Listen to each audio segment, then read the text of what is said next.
where Sybil Shepherd is hating life, according to the Inquirer. She's the spokesman, as you know, for, oh, God. Excuse me. Thank you. Only sneeze on the air once every 20 years or so. So I'm good to go for another 20. Yeah, really, I never sneeze on the air. Something weird about it.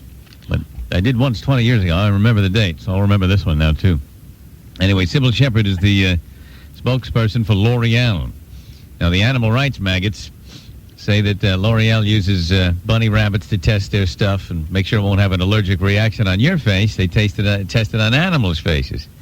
So the animal rights people say that's cruel to the animals. Who cares whether you have rouge or lipstick?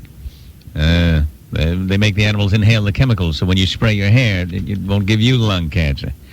Well, anyway, these animal rights people are picketing outside Sybil Shepherd's home. A whole gang of them. 50 people. According to this article, she had to move out into another place to get away from the chanting maggots, led by that Sarah Gilbert troll from Roseanne. Yeah, they say that she earns from $500,000 to $750,000 annually, and being a spokeswoman for their products. And so all these people can